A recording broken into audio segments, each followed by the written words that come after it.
മീനുവിൻ്റെ സമ്മതത്തോടെ തന്നെ കല്യാണം ഉറപ്പിച്ചു. കുറച്ചു ദിവസം അവളെ മൂകമായി കണ്ടെങ്കിലും പതിയെ അവളായി തന്നെ അതിൽ നിന്നൊക്കെ പുറത്തേക്ക് വന്നു. വീട്ടിലെല്ലാവർക്കും സന്തോഷമായി. മൂകമായ വീടൊന്ന് ഉണർന്നു. മീനാക്ഷി തന്നെയാണ് വിവാഹത്തിന് സമ്മതമാണെന്ന് എല്ലാവരോടും പറഞ്ഞത്. ഒരു തരത്തിൽ ഒരു വാശിയായിരുന്നു. ശ്രീജിത്തിന് മുന്നിൽ തല ഉയർത്തി അന്തസ്സായി ജീവിക്കണമെന്ന വാശി.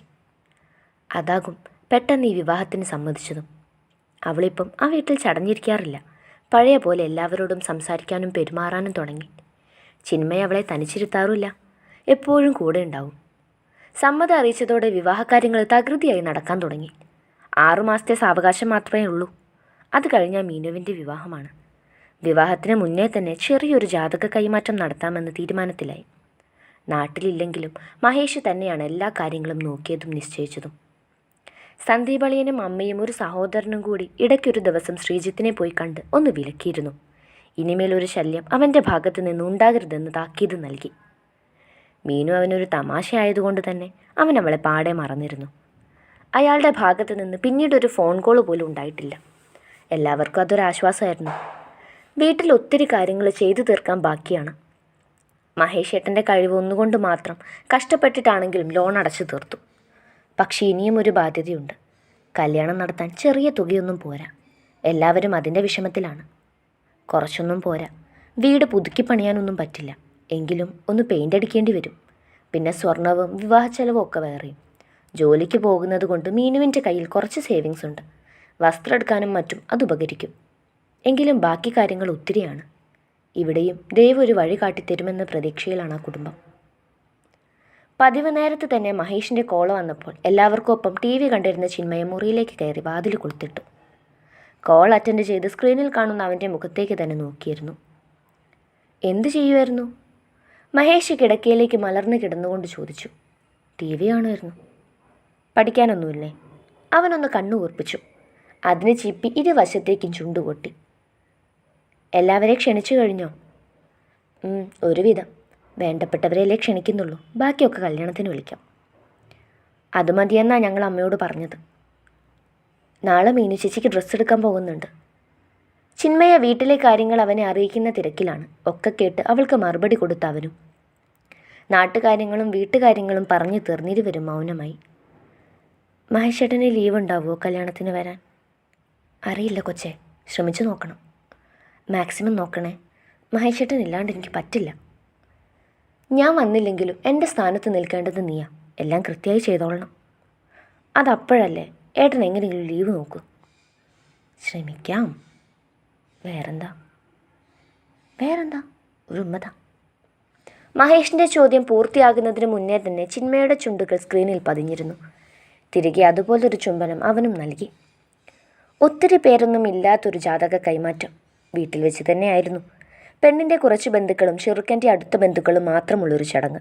ഏറിയാൽ ഒരു 10-40 പേരുണ്ടാവും. വീടിൻ്റെ എല്ലാ കാര്യവും ചിന്മയ ഏറ്റെടുത്തു. എല്ലാം കൃത്യമായി ചെയ്തു. മുറ്റത്ത് കുഞ്ഞൊരു പന്തലിട്ടു. അവിടെ വെച്ചായിരുന്നു ജാതക കൈമാറ്റം. സമയമായപ്പോൾ ചിന്മയയും മായയും കൂടി മീനുവിനെ അണിയിച്ചൊരുക്കി കൊണ്ടുവന്നു. സിമ്പിൾ ഒരു സെറ്റ് സാരിയായിരുന്നു അവളുടെ വേഷം. മെറൂൺ നിറത്തിലുള്ള ബ്ലൗസിന് മാച്ചായിട്ട് ഓർണമെൻറ്റ്സും പൊട്ടുമൊക്കെ അവൾ വെച്ചു. ചിന്മയാണ് മുടി പുട്ടപ്പ് കെട്ടിക്കൊടുത്തത്. അതവൾക്ക് നന്നായി ചേരുന്നുണ്ടായിരുന്നു. പൂവും കൂടി ആയപ്പോൾ ഗംഭീരം. ചിപ്പിയൊട്ടും പുറകിലായിരുന്നില്ല. അധികമൊന്നും ഒരുങ്ങാറില്ലെങ്കിലും സിമ്പിൾ ലുക്കിൽ അവളെ കാണാൻ തന്നെ നല്ല ചേലാണ്. നേവി ബ്ലൂ നിറത്തിലുള്ള ഫുൾ സ്ലീവ് വരുന്ന ഒരു അനാർക്കലി ചുരിദാർ. അധികം വർക്കൊന്നുമില്ല, എങ്കിലും ഒരു പ്രത്യേക ഭംഗിയായിരുന്നു. ഇടയ്ക്ക് വെച്ച് മുടിയൊന്ന് ലെയർ കട്ട് ചെയ്തതിൽ പിന്നെ ചിന്മയ്ക്ക് തോളിൽ നിന്നും അല്പം ഇറക്കമുള്ള മുടിയാണ്. അതുതന്നെയാണ് അവൾക്ക് ഭംഗിയും. കെട്ടിവെച്ചില്ല, വെറുതെ ഒന്ന് ചീകിയിട്ടു. നെറ്റിയിൽ സ്വല്പം കുങ്കുമവും സിമ്പിൾ ഒരു ഇയറിങ്സും കയ്യിൽ വാച്ചും പിന്നെ അവളുടെ മഹേഷേട്ടൻ്റെ പേര് കുത്തിയ താലിമാലയും. ഇത്രയായപ്പോൾ തന്നെ മഹേഷേട്ടൻ്റെ കൊച്ചിനെ കാണാൻ ഒരാന ചന്തമായിരുന്നു. ഒരുങ്ങിക്കഴിഞ്ഞപ്പോൾ തന്നെ ചിന്മയ ഫോട്ടോ എടുത്ത് അവൻ അയച്ചു കൊടുത്തിരുന്നു. മഹേഷേട്ടൻ്റെ കൊച്ചങ്ങ് സുന്ദരിയായല്ലോ. അടുത്തുണ്ടായിരുന്നേ കെട്ടിപ്പിടിച്ചൊരു കടി തന്നേന്, കൂടെ കുറേ ഉമ്മയും. ഇതായിരുന്നു അവൻ്റെ മറുപടി. ചിന്മയ്ക്ക് അതിൽ കൂടുതലൊന്നും വേണ്ട. ഉള്ളം നിറഞ്ഞു. മീനുവിനെ പയ്യൻ അടുത്തുകൊണ്ടിരുത്തി. ചെക്കൻ കണ്ണെടുക്കാതെ നോക്കുന്നുണ്ട്. ചിപ്പിയും മായയും പരസ്പരം ഒന്ന് നോക്കിയൊന്ന് ചിരിച്ചു. മീനുവിൻ്റെ അച്ഛനെ കൊണ്ട് തന്നെയാണ് ജാതകം കൊടുപ്പിച്ചത്. തിരികെ അതുപോലെ ചെറുക്കൻ്റെ അച്ഛനും നൽകി. ശേഷം ഇരുവരും പരസ്പരം മോതിരം മാറി. പിന്നീട് കുടുംബചിത്രങ്ങൾ എടുക്കലും കപ്പിൾ പിക്സ് എടുക്കലും ഒക്കെ ആയിരുന്നു. അതങ്ങ് കഴിഞ്ഞപ്പോഴേക്കും കഴിക്കാനിരുന്നു. കാറ്ററിംഗ് ആയിരുന്നു. നല്ല ഒന്നാം തരം സദ്യ. ഒന്നിനൊരു കുറവും വരുത്തിയില്ല. വീട്ടിലെ ഏറ്റവും ഇളയ കുട്ടിയുടെ വിവാഹമല്ലേ, ആഘോഷമാക്കണമെന്നാണ് എല്ലാവരുടെയും തീരുമാനം. സദ്യ ഉണ്ടു കഴിഞ്ഞ് കുറച്ചു നേരം കൂടി നിന്നിട്ട് വന്നവരിറങ്ങി, പുറകെ ബന്ധുക്കളും. ആളൊഴിഞ്ഞപ്പോൾ വീണ്ടും വീട്ടിലുള്ളവർ മാത്രമായി. മീനു ചെറുക്കനോട് സംസാരിച്ചിരുന്നു. നമ്പർ പുള്ളിക്കാരൻ വാങ്ങിച്ചത്രേ. വരുന്ന ചിങ്ങത്തിലാണ് വിവാഹം. ഏറിയാൽ ഇനിയൊരു 4.5 മാസം. എല്ലാവരും അതിൻ്റെ ആഘോഷത്തിലാണ്, തിരക്കിലാണ്. ദിവസങ്ങൾ പോകുന്നതിനനുസരിച്ച് ഒന്നിനും സമയമില്ലാണ്ടായി. ക്ഷണക്കത്തടിക്കുന്നതായിരുന്നു ആദ്യത്തെ കടമ്പ. ഒരാഴ്ചയ്ക്കുള്ളിൽ അത് കിട്ടി. അതിനോടൊപ്പം വീട്ടിലെ അല്ലറ ചില്ലറ പണികളും പെയിൻ്റടിയൊക്കെ നടന്നുപോയി. മഹേഷ് തന്നെയാണ് ഇവിടെയും പൈസ അയച്ചത്. ലോൺ വെക്കേണ്ട എന്ന് തന്നെ തീരുമാനിച്ചു. ഇപ്പം പ്രമാണം അങ്ങോട്ട് തിരിച്ചെടുത്തതല്ലേ ഉള്ളൂ. അതുകൊണ്ട് അവിടെയുള്ള അവൻ്റെ കുറച്ച് സുഹൃത്തുക്കളിൽ നിന്നൊക്കെയായി കടം വാങ്ങിയാണ് അയച്ചത്. പിന്നെ കയ്യിലുണ്ടായിരുന്നു കുറച്ച്. സന്ദീപുമായും ആഹാരത്തിൻ്റെയും ഓഡിറ്റോറിയത്തിൻ്റെയും ഡ്രസ്സിൻ്റെയും ഒക്കെ ചെലവ് നോക്കാമെന്നായി. ആയമ്മയും ചിപ്പിയും കൂടിയാണ് കൂടുതലും ഒന്നിച്ചു പോയി കല്യാണം ക്ഷണിച്ചത്. കുറച്ചിടത്തൊക്കെ മായയും സന്ദീപും പോയി. അതോടെ ആ കാര്യം ഒതുങ്ങിക്കിട്ടി. ചിപ്പിക്ക് വീട്ടിലെ കാര്യങ്ങളും ക്ലാസ്സും ഒക്കെ കൂടി ആകെ ക്ഷീണമാണ്, തളർച്ചയാണ്. അന്ന് മഹേഷ് വിളിച്ചപ്പോൾ ചിപ്പിക്ക് ചിലത് പ്രത്യേകം ചോദിക്കാനുണ്ടായിരുന്നു. സംസാരിച്ച് തുടങ്ങിയപ്പോൾ തന്നെ അവനത് മനസ്സിലാവുകയും ചെയ്തു. നിനക്കെന്തെങ്കിലും പറയാനുണ്ടോ കൊച്ചേ? മഹേഷ് അവളെ തന്നെ നോക്കിക്കൊണ്ടാണ് ചോദിച്ചത്. ചിന്മയ്ക്കൊരു മടി തോന്നി. എന്ത് കരുതുമെന്നൊരു തോന്നൽ. അത് മഹേഷേട്ടാ. ചിപ്പി ഒന്ന് വളഞ്ഞു ചുറ്റി. മുഖവരിടാതെ കാര്യം പറയാൻ നോക്ക്. എന്നോടല്ലാണ്ട് ആരോട് പറയാനാണ് വെച്ചിരിക്കുന്നത്? മഹേഷ് കപട ദേഷ്യം നടിച്ചു. വീട്ടിലെ കല്യാണം പറയണ്ട ഏട്ടാ. എവിടെ? എൻ്റെ അച്ഛൻ്റെ അമ്മേനെ. എന്തിനാ അവിടെ ചെന്ന് നാണം കെടാനോ? ഇത്രയും നാളായിട്ട് അവർ നിന്നെ വന്നൊന്ന് കണ്ടോ? എന്നെ നോക്കണ്ട, നീ അവരുടെ ചോദ്യമല്ലേ. അതിൻ്റെ അടിസ്ഥാനത്തിലെങ്കിലും വന്നു. മഹേഷിൻ്റെ ചോദ്യങ്ങൾക്ക് ചിപ്പിക്ക് മറുപടിയില്ലായിരുന്നു. കുറേ നേരത്തേക്ക് മഹേഷ് ഒന്നും സംസാരിച്ചില്ല. നിന്നെ ഞാനായി തടയില്ല, താല്പര്യമുണ്ടെങ്കിൽ പോയി വിളിക്കാം. ചിന്മയൊന്ന് മൂളിക്കൊണ്ട് കൂടുതൽ സംസാരിക്കാതെ ഫോൺ കട്ട് ചെയ്തു. മഹേഷിനെ മനസ്സിലായി പിണക്കമാണെന്ന്. പിന്നീട് ശരിയാക്കാമെന്നോർത്തുകൊണ്ട് അവനും മറ്റ് ജോലികളിലേക്ക് തിരിഞ്ഞു. 4 മാസം 4 ആഴ്ച പോലങ്ങ് പോയി. മീനുവിൻ്റെ കല്യാണം വന്നെത്തി. ഒരുക്കങ്ങളൊക്കെ കഴിഞ്ഞു. നാളെ ഹൽദിയ.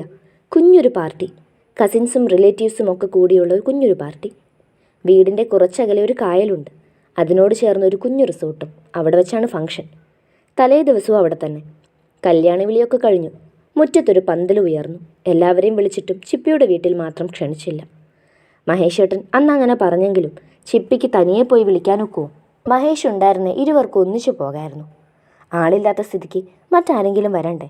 അതെന്തായാലും ഉണ്ടാകില്ല എന്ന് ചിപ്പിക്ക് ബോധ്യമുണ്ട്. മഹേഷേട്ടൻ ഒരു പക്ഷേ തൻ്റെ വീട്ടിലുള്ളവരോട് ദേഷ്യം ഉണ്ടാകില്ല, പൊറുക്കാനും തയ്യാറാകും. എന്നാൽ ഇവിടെയുള്ളവർ അതുപോലെ ആകണമെന്നില്ല. പുറമേ കാണിച്ചില്ലെങ്കിലും ഉള്ളിൽ അവർക്കൊരു നീരസമുണ്ട്. ചിന്മയ അത് തിരിച്ചറിഞ്ഞതുമാണ്. ഇടയ്ക്ക് ചിന്മയില്ലാത്തൊരു നേരം വീട്ടിലൊരു സംസാരം ഉണ്ടായിരുന്നു, കല്യാണം വിളിക്കുന്നതിനെക്കുറിച്ച്. അന്ന് മഹേഷേട്ടൻ്റെ അമ്മയാണ് തടസ്സം നിന്നത്. ചെയ്ത തെറ്റ് പുറത്ത് ഇരുവരെയും സ്വീകരിക്കാൻ ഇപ്പോഴും അവർക്ക് കഴിയുന്നില്ലല്ലോ. മാത്രമല്ല അവളുടെ സഹോദരൻ്റെ കല്യാണത്തിന് ഇവിടെ വന്ന് ക്ഷണിച്ചു. ഒന്നുമില്ലെങ്കിലും കൂടപ്പിറപ്പല്ലായിരുന്നോ എന്നാണ് തിരികെ അമ്മ സന്ദീപേട്ടനോട് ചോദിച്ചത്. മുറിയിൽ നിന്നും ഈ സംസാരം ചിന്മയെ കേൾക്കുകയും ചെയ്തു. അവരുടെ ഭാഗത്തു നിന്നും ചിന്തിക്കുമ്പോൾ പറഞ്ഞതൊക്കെ ശരിയാണ്, പകൽ പോലെ സത്യവും. അതുകൊണ്ട് തന്നെ പിന്നീട് ഇതേക്കുറിച്ചൊരു സംസാരം മഹേഷുമായി പോലും ഇല്ലായിരുന്നു. അവനൊട്ട് ചോദിച്ചുമില്ല. ആ വീട്ടിലാരും. എല്ലാവരും സന്തോഷത്തിലാണ്. ചിന്മയ്ക്ക് മാത്രം ഉള്ളിൽ ഇത്തിരി പോകുന്നൊരു വിഷമമുണ്ട്. വേറൊന്നുമല്ല, അവളുടെ മഹേഷേട്ടൻ വരില്ല വിവാഹം കൂടെ. ആൾക്ക് ലീവ് കിട്ടിയില്ല. ഒരുപാട് ശ്രമിച്ചു, എന്നിട്ടൊരു വഴിയുമില്ലായിരുന്നു. ചിപ്പി 2 ദിവസം അതിൻ്റെ പിണക്കത്തിലായിരുന്നു. എങ്കിലും പിന്നീട് കാര്യം മനസ്സിലായപ്പം പതിയെ ആ പിണക്കവും മാറി. അല്ലെങ്കിലും അവൾക്ക് അവളുടെ മഹേഷേട്ടനോട് പിണങ്ങാനൊക്കുമോ? അടുത്തുണ്ടായിരുന്നേൽ ആ പിണക്കം 2 ദിവസം പോയിട്ട് 2 മണിക്കൂർ പോലും നീളില്ല എന്നുള്ളത് മറ്റൊരു സത്യം. വീട്ടിലടുത്ത ബന്ധുക്കളിൽ കുറേ പേരൊക്കെ വന്നു. ചിന്മയ പലരെയും ഇപ്പോഴാണ് കാണുന്നത്. എങ്കിലും എല്ലാവർക്കും അവളെ അങ്ങ് ബോധിച്ചു. മഹേഷിൻ്റെ കൊച്ചു സുന്ദരിയ, പഞ്ചപാവവും. അതായിരുന്നു വന്നവരുടെ അഭിപ്രായം. ചിപ്പിക്കും എല്ലാവരെയും ഇഷ്ടമായി. പാവമാണ്, സ്നേഹമുള്ളവരാ. മഹേഷേട്ടൻ്റെ സ്വന്തമല്ലേ, പിന്നെങ്ങനെ അല്ലാണ്ടിരിക്കും? കല്യാണ വീടിൻ്റെ എല്ലാ പ്രതീതിയും അവിടെ ഉണ്ടായിരുന്നു. രാത്രി അമ്മയ്ക്കും മായച്ചേച്ചിക്കും ഒപ്പം അടുക്കളയിലിരുന്ന് രാവിലത്തേക്കുള്ള കാപ്പിക്ക് വേണ്ടതെല്ലാം അരിഞ്ഞു വെച്ചിട്ടാണ് ചിപ്പി കിടക്കാൻ വന്നത്. മുറിയിൽ കയറിയപ്പോൾ തന്നെ സൂചി കുത്താൻ പോലും ഇടമില്ലാത്തത്ര ആളുണ്ട്. കിടക്കാനായിട്ട് വന്നയാ. മഹേഷേട്ടൻ്റെ ഒക്കെ കസിൻ സിസ്റ്റേഴ്സാണ്. ചിപ്പി എല്ലാവരെയും നോക്കിയൊന്ന് ചിരിച്ചിട്ട് ടേബിളിലിരിക്കുന്ന ഫോൺ എടുത്തു. ലോക്ക് മാറ്റി നെറ്റ് ഓൺ ചെയ്തപ്പോൾ തന്നെ മഹേഷേട്ടൻ്റെ കുറേ മിസ്ഡ് കോളും മെസ്സേജും ഉണ്ടായിരുന്നു. ചിപ്പി പെട്ടെന്ന് തിരികെ വിളിച്ച് മുറിക്ക് പുറത്തേക്കിറങ്ങി മുറ്റത്തിട്ടിരുന്ന ഷെയറിലേക്ക് ചെന്നിരുന്നു. പന്തലിനകത്ത് കുറച്ച് ആൾക്കാരൊക്കെ ഇപ്പോഴും ഉണ്ട്. അവൾ ആരെയും ശല്യമില്ലാതെ ഒരു മൂലയിലേക്കിരുന്നു. ചുറ്റും ആളുള്ളത് കൊണ്ട് തന്നെ വീഡിയോ കോളിന് പകരം വോയിസ് കോളാണ് വിളിച്ചത്. ഇതെവിടെയായിരുന്നു കൊച്ചേ നീ? എൻ്റെ അനിയത്തിക്കാണോ കല്യാണം, അതോ ഇനി ഞാൻ അറിയാതെ എൻ്റെ ഭാര്യയുടെ കല്യാണം നടത്തുവാണോ? എല്ലാവരെക്കാളും തിരക്ക് നിനക്കാണല്ലോ. മഹേഷ് ശബ്ദം പതിപ്പിച്ച് ചിരിച്ചു. ഓ എൻ്റെയാ? എൻ്റെ ഭർത്താവിന് എന്നെ വേണ്ടല്ലോ, അതുകൊണ്ട് ഒന്നുകൂടെ കെട്ടാന്ന് കരുതി. ആണോ? എന്നിട്ട് എപ്പോഴാക്കെ കല്യാണം? നാളെ. എന്നെ വിളിക്കുന്നില്ലേ? ഇല്ല. കൊള്ളാം. അപ്പം മഹേഷേട്ടൻ്റെ കൊച്ചിന് എന്നെ വേണ്ട അല്ലേ? അവൻ വിഷമം വരുത്തിക്കൊണ്ട് ചോദിച്ചു. വെറുതെ അവളെ ദേഷ്യം പിടിപ്പിക്കാൻ വേണ്ടി മാത്രം. മഹേഷേട്ടനൊന്ന് പോയേ കളിക്കാതെ. ചിപ്പി ഒന്ന് ശബ്ദം പതിപ്പിച്ച് ചിരിച്ചു. അല്ലിത എവിടെയായിരുന്നു? എത്ര നേരമായി വിളിക്കുന്നു എന്നറിയോ? മഹേഷേട്ടൻ അവിടെ ഇരുന്ന് വിളിച്ചാൽ മതി, ഇവിടെ മനുഷ്യൻ്റെ നടു ഒടിഞ്ഞു. ചിപ്പിയുടെ ശബ്ദം നേർത്തു. എന്തേ വയ്യ കൊച്ചേ? അതല്ല, കുറേ കാർന്നൂര് കളിക്കാൻ ആൾക്കാരുണ്ട്. 100 പ്രാവശ്യം ചായ വേണം. ഞാനും മായ ചേച്ചിയും കൂടി മാറി മാറി ഇട്ട് തളർന്നു. അതിൻ്റെ കൂടി ഇത്രയും പേർക്ക് വെച്ചുണ്ടാക്കണം. തിന്ന പാത്രം ഉൾപ്പെടെ കഴുകണം. പിന്നെ നാളത്തേക്കുള്ളതും തയ്യാറാക്കണം. ഒക്കെ കൂടി ക്ഷീണിച്ചു. കുറേ ദിവസമായിട്ട് കല്യാണം ക്ഷണിക്കാൻ പോയതിൻ്റെ കാലികഴപ്പ് വേറെ. ചിപ്പി ഓരോന്നും അവൻ എണ്ണി എണ്ണി പറഞ്ഞു കൊടുത്തു. നീ ഇപ്പോൾ വല്ലവരും കഴിച്ച പാത്രം കഴുകാൻ പോണതെന്തിനാ? നിന്നെ ഞാൻ അവിടെ വീട്ടുജോലിക്കാണോ കൊണ്ടുവന്നേ? സാരമില്ല, 2 ദിവസത്തെ കാര്യമല്ലേ ഉള്ളൂ. ഇവരൊക്കെ വല്ലപ്പോഴേ കൂടി വരുന്നതല്ലേ, അതുകൊണ്ടൊന്നും പറയണ്ട. പണിയെടുത്ത് ഞാൻ വരുമ്പോഴേക്കും എൻ്റെ കൊച്ചൊരു കോലാവോ? കഷ്ടപ്പെട്ട ഞാൻ ഓരോന്നും വളർത്തിയെടുത്തേ. ചിരിച്ചുകൊണ്ട് ആർദ്രമായി മഹേഷ് പറഞ്ഞപ്പോൾ ചിന്മയുടെ ഉള്ളിൽ കൂടി പൊടുന്നനെ എന്തോ പാഞ്ഞോടി. അയ്യടാ, നിങ്ങൾ മിസ് ചെയ്യുന്നു മഹേഷേട്ടാ. ഇവിടെ എല്ലാവരും ഉണ്ട്, നിങ്ങൾ മാത്രം ഇല്ലാത്തത്. എനിക്കെന്തോ പോലെ.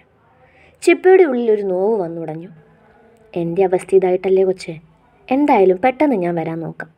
പിന്നെ കുറേ ദിവസം നിനക്കൊപ്പം നിന്നിട്ടേ തിരിച്ചു വരും, പോരെ? മഹേഷ് അവളെ ഒന്ന് ആശ്വസിപ്പിക്കാൻ നോക്കി. മതി, എന്നായാലും ഒരെന്നായാലും ഇല്ല. ഏട്ടൻ്റെ കൊച്ചു കെട്ടിപ്പിടിച്ചൊരു ഉമ്മ തന്നിട്ട് പോയി കിടക്കാൻ നോക്ക്. നേരെ ഒത്തിരി വൈകിയില്ലേ? ലവ് യു മഹേഷേട്ടാ. ലവ് യു ടു കൊച്ചേ. അവനും സ്പീക്കറിലൊന്ന് അമർത്തി ചുണ്ട് ചേർത്തിരുന്നു. കോള് കട്ടായിട്ടും ചുണ്ടിൽ നിന്നും വിട്ടുമാറാത്ത നാണം കലർന്ന ചിരിയോടെ ചിന്മയകത്തേക്ക് നടന്നു. അവളുടെ മഹേഷേട്ടനും ഒപ്പമുണ്ടെന്ന് തോന്നലിൽ. 6 മണിക്കായിരുന്നു ഹൽദി ഫംഗ്ഷൻ വെച്ചിരുന്നത്. എങ്കിലും കുറച്ച് നേരത്തെ തന്നെ വീടടച്ച് എല്ലാവരും ഇറങ്ങിയിരുന്നു. സന്ദീപേട്ടൻ്റെ കാറിൽ ആദ്യം അച്ഛനെയും അമ്മയും പിന്നെ പ്രായം ചെന്ന് 2 അമ്മമാരെയും കൊണ്ട് റിസോർട്ടിൽ പോയി. അതിനുശേഷം 2ാമത്തെ ട്രിപ്പിൽ മീനുവും മായയും കുഞ്ഞും ചിപ്പിയും കൂടി പോയി. വീട്ടിൽ നിന്ന് തന്നെ മീനുവിനെ അണിയിച്ചൊരുക്കിയിരുന്നു. ഇന്ന് ബ്യൂട്ടീഷ്യനൊന്നും ഇല്ലായിരുന്നു. ചിപ്പിയും മായയും ഒക്കെ കൂടിയാണ് ഒരുക്കിയത്. മഞ്ഞയും ഓറഞ്ചും ചേർന്നൊരു പാവാടയും ഉടുപ്പുമായിരുന്നു വേഷം. കഴുത്തിലും മുടിയിലും കയ്യിലും ഒക്കെ ബിന്ദിപ്പൂവിൻ്റെ ആഭരണങ്ങളും ഇട്ടു. കണ്ണൊക്കെ ആവശ്യത്തിന് മാത്രമേ എഴുതിയിട്ടുള്ളൂ. നീളമുള്ള മുടി സ്ട്രെയിറ്റ് ചെയ്തിട്ടതേ ഉള്ളൂ. എങ്കിലും അവളെ കാണാൻ സുന്ദരിയായിരുന്നു ആ വേഷത്തിൽ. അലങ്കരിച്ച ഹാളിന് നടുവിലുള്ള ആഡംബര ചെയറിലേക്ക് മീനുവിനിരുത്തി. കുറേ നാൾ മുന്നേ കരഞ്ഞു നിന്നൊരു പെണ്ണായിരുന്നില്ല, മറിച്ച് ഒത്തിരി സന്തോഷത്തോടെയായിരുന്നു അവളുടെ നിൽപ്പ്. നമ്മൾ തിരഞ്ഞെടുക്കുന്ന തെറ്റിനേക്കാൾ ദൈവം നമുക്കായി ഒരു ബെസ്റ്റിനെ കൊണ്ടുവരുമെന്ന് പറയുന്നത് എത്ര ശരിയാണ്. മീനുവിൻ്റെ കാര്യത്തിൽ അത് പച്ച പരമാർത്ഥം. മധുര പലഹാരങ്ങളും വെറ്റിലയും മഞ്ഞളും ഒക്കെ ടേബിളിൽ നിരത്തി വെച്ചതൊക്കെ ചിപ്പി തന്നെയായിരുന്നു. ഹൽദി തന്നെ മായയുടെയും ചിപ്പിയുടെയും ആഗ്രഹത്തിന് പുറത്ത് നടത്തുന്നതാണ്. അമ്മയ്ക്കൊന്നും അതിനോട് വലിയ താല്പര്യമില്ലായിരുന്നു. പറഞ്ഞ് സമ്മതിപ്പിക്കുകയാണ് ചെയ്തത്. ഇനി ഓരോരുത്തരായി വന്ന് മഞ്ഞൾ തേച്ചോളൂ. ചിപ്പി ചിരിയോടെ ചുറ്റിനും നോക്കി പറഞ്ഞുകൊണ്ട് മീനുവിനരികിൽ തന്നെ ഇരുന്നു. അടുത്ത മായയും പാട്ടും ഡാൻസും ഒക്കെ തകൃതിയായി നടക്കുന്നുണ്ട്. അതിനനുസരിച്ച് തല മൂത്തവരിൽ നിന്ന് താഴേക്കെന്ന പോലെ ഓരോരുത്തരായി വന്ന് വെറ്റിലയിൽ മഞ്ഞളെടുത്ത് മീനുവിൻ്റെ 2 കവിളിലും തേച്ചു കൊടുത്തു. 2-3 പേരും കഴിഞ്ഞുടനെ തന്നെ സന്ദീപേട്ടനും ദീപുവേട്ടനും വന്ന് മഞ്ഞളിട്ടു. ഞാനിപ്പോൾ വരാമേ, അത്യാവശ്യമായിട്ട് ഒരിടം വരെ പോകേണ്ടതുണ്ട്. സന്ദീപ് മായയ്ക്കരികിൽ വന്ന് രഹസ്യമായി പറഞ്ഞു. എവിടേക്കാ? അതൊക്കെ വന്നിട്ട് പറയാം. മാക്സിമം പോയാൽ ഒരു 3/4 മണിക്കൂർ, അതിനുള്ളിലെത്തും. പെട്ടെന്ന് വാ. മായ തലയാട്ടിയപ്പോൾ തന്നെ അവളെയും കുഞ്ഞിനെയും ഒന്ന് തലോടിക്കൊണ്ട് സന്ദീപ് ധൃതിയിൽ കാറിൻ്റെ ചാവിയുമായി പുറത്തേക്ക് ഓടി. അവനൊപ്പം ദീപുചേട്ടനും. മഞ്ഞൾ ചടങ്ങ് കഴിഞ്ഞപ്പോൾ തന്നെ മൈലാഞ്ചി ഇടാമെന്നായി. ബ്രൈഡിനുള്ളത് ചിപ്പിയും മായയും കൂടി ഏറ്റെടുത്തു. കുറച്ച് കഷ്ടപ്പാട് നിറഞ്ഞ പണിയാണെങ്കിലും മൂവരും വർത്തമാനമൊക്കെ പറഞ്ഞ് ആസ്വദിച്ചാണ് ചെയ്തത്. 1 മണിക്കൂറിൽ കൂടുതലായി ഇപ്പം തന്നെ. എന്നിട്ടും തീർന്നിട്ടില്ല. ചിന്മയുടെ നടു ഒടിഞ്ഞു. ഇനിയും കൈകൾ നിരന്നിരിപ്പുണ്ട്. എല്ലാവർക്കും ഇടണം, അതും ചിന്മയെ തന്നെ. അവൾ അത്ര നന്നായി വരയ്ക്കുന്നുണ്ട്. എനിക്കും കൂടി ഇട്ടു തരുമോ ചിപ്പി ചേച്ചി? മീനുവിനെ നോക്കിയിരുന്ന് മെഹന്തി ഇടുന്നവളെ പുറകിലൂടെ വന്ന് വലത് കൈകൊണ്ട് അവളെ ചുറ്റിപ്പിടിച്ച് ഇടത് കൈ മുന്നിലേക്ക് നീട്ടി മഹേഷ് ചോദിച്ചതും ചിപ്പി ഞെട്ടിക്കൊണ്ട് അവനെ നോക്കി.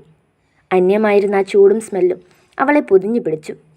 ചിപ്പയ്ക്ക് കണ്ണു നിറഞ്ഞ് കാഴ്ച മങ്ങി. യാഥാർത്ഥ്യത്തിലേക്ക് വരാനാകാതെ അവൾ മിഴി ചിമ്മ പോലും ചെയ്യാതെ അവളുടെ മഹേഷേട്ടനെ നോക്കിയിരുന്നു. അവളിലേക്ക് ആഴ്ന്നിറങ്ങി അവളുടെ മഹേഷേട്ടനും.